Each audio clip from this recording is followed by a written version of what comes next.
दोस्तों आज हम लोग पढ़ेंगे फिलिप सिडनी की एक फेमस पोयम स्ट्रॉफल एंड स्टेला का सोनेट नंबर 1, जिसको फिलिप सिडनी ने 1580 में कंपोज किया था और यह पोयम 1591 में पब्लिश हुई थी। तो पोयम को स्टार्ट करने से पहले चलिए एक पोयम के बैकग्राउंड के बारे में जान लेते हैं।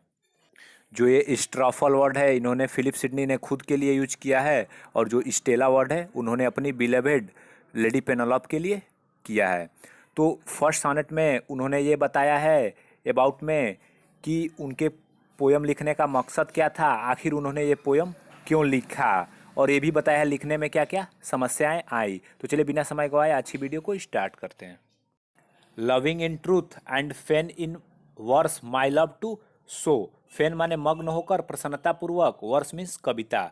तो लविंग इन ट्रूथ, कवि जो अपनी प्रेमिका से सच्चा प्यार करता है, and fain in verse my love to show, वह प्रसन्नतापूर्वक अपनी कविता के माध्यम से अपने प्रेम को दिखाना चाहता है, इसलिए कवि लिखना चाहता है। That she dear she might take some pleasure of my pain, ताकि जो उसकी प्रिय प्रेमिका है वो उसके दर्द को समझ सके, कि आखिर पोएट जो तड़प रहा है पोएट की के तड़प को समझ सके। Pleasure might cause her read, reading might make her know, और जब वो पढ़े तो उसे प्लेजर हो, reading might make her know, और जब वो पढ़ेगी तो पोएट के बारे में जान पाएगी। Knowledge might pity win and pity grace obtain, तब उसे नॉलेज होगा, माइट पीटी विन, और पढ़ने के बाद जब वो पढ़ लेगी उसे नॉलेज होगा तो शायद वो पोएट पे दया कर दे, एंड पीटी ग्रेस ओबिटेन, और उस पे कृपा कर दे। तो चलिए फिर से एक बार देख लेते हैं। तो फर्स्ट लाइन में जो कहता है कवि कि कवि जो अपनी प्रेमिका से सच्चा प्यार करता है वह अपनी कविता के माध्यम से उसको दिखाना चाहता है, ताकि जो प्रिय प्रेमिका है उसकी वो उसके दुख को समझ सके, और जब उसे पढ़ेगी तो आनंद होगा, और उसके बाद वो पोएट के बारे में जान पाएगी कि पोएट उसे कितना प्यार करता है। और जब उसे नॉलेज हो जाएगा तो हो सकता है कि पोएट पे दया कर दे, दया दिखा दे, और इस प्रकार उस पर उसकी कृपा हो जाएगी। I sought fit words to paint the blackest face of woe. Sought माने तलाशना, तो I sought fit words to paint the blackest face of woe. कवि कहता है कि वो कवि जो है तलाश रहा है ऐसे फिट वर्ड्स को जिससे अपनी बात इजीली कह दे, कम शब्दों में और सूटेबल तरीके से। Studying inventions fine her wits to entertain, वे अध्ययन कर रहा है, इन्वेंशंस नई खोजें कर रहा है, fine her wits to entertain, कि वो अपने विट से, चालाकी से, टू इंटरटेन, अपनी प्रेमिका को आनंदित कर दे। ऑफ टर्निंग अदर स्लीव्स, वो और लोगों की किताबों के पन्ने पलट रहा है, to see if thence would flow some fresh and fruitful showers upon my sunburned brain, ताकि जो कवि का झुलसा हुआ मस्तिष्क है जिसमें विचार आने बंद हो गए हैं उसमें सम फ्रेश मतलब कुछ नए विचार आ जाएं। सनबर्न्ड मतलब ब्रेन मतलब झुलसा हुआ ब्रेन। तो फिर से एक बार समझते हैं। After turning other sleeves to see if thence would flow some fresh and fruitful showers upon my sunburned brain, कवि कहता है कि वो अन्य पोएट्स के पन्ने पलट रहा है ताकि जो उसका झुलसा हुआ मस्तिष्क है उसमें नए विचार आ जाएं, नए विचार फ्लो करने लगे, बहने लगे। तो फिर से एक बार रिपीट करते हैं कि जो कवि है वो सूटेबल वर्ड्स को तलाश रहा है, नए वर्डों को खोज रहा है, ताकि वो अपने सही शब्दों से अपने प्रेमिका को इंटरटेन कर सके, उचित शब्दों से।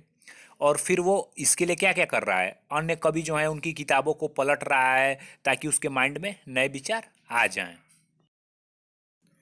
But words came halting fourth, लेकिन जो शब्द हैं उसके दिमाग में रुक रुक कर आ रहे हैं। वांटिंग इन्वेंशंस स्टे, इसलिए जो इन्वेंशन है उस पे स्टे लग गया है, रोक लग गया है। इन्वेंशंस नेचर्स चाइल्ड, जो इन्वेंशन होता है, आइडिया होता है, वो नेचर चाइल्ड प्रकृति की ही देन होता है। Fled step dame studies blows, तो जो कवि है वो अन्य पोएट की किताबें पढ़ता है, पोएम्स पढ़ता है, तो जो उसके विचार हैं वो फ्लेड होने लगते हैं, उसके खुद से जाने लगते हैं। But words came halting forth wanting invention's stay, invention's nature's child, fled step dame studies blows, तो जो शब्द हैं वो धीरे धीरे आ रहे हैं, इसलिए जो कवि का इन्वेंशन है उस पे स्टे लग गया है, मतलब रोक लग गया है। और जो आइडिया विचार होते हैं, इमेजिनेशन होते हैं, वो प्रकृति की देन होती हैं।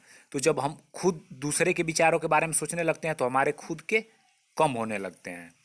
And others feet still seemed but strangers in my way. और जब कभी एंड अदर्स और अदर लोगों की पढ़ रहा है रचनाएं, feet still seemed but strangers in my way, तो उसे अजीब लग रहा है, विचित्र सा लग रहा है।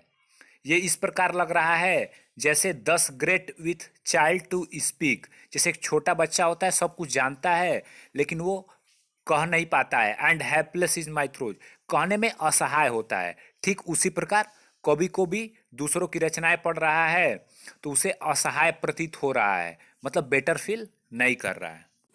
बाइटिंग माई टांट पेन, और जो कवि है वो अपने पेन को मतलब दांत से चबा रहा है। Beating my self for spite, और उसके मन में कोई नई विचार नहीं आ रहे हैं तो खुद को कोस रहा है, खुद को बैड फील करा रहा है। Fool said my muse to me look in thy heart and write, तभी जो उसके अंदर की जो म्यूज होती है, गॉडेस ऑफ पोइट्री, अंदर से आवाज आता है कि फूल मूर्ख, look in thy heart and write, अपने हृदय में देखो और लिखो। अर्थात दूसरों की रचनाएं मत पढ़ो, जो खुद के अंदर बातें आ रही हैं उस पर विचार करो और लिखो। तो इस प्रकार ये पोयम यहीं पर समाप्त होती है। तो यदि आपको वीडियो अच्छा लगा तो लाइक और सब्सक्राइब करना ना भूलें।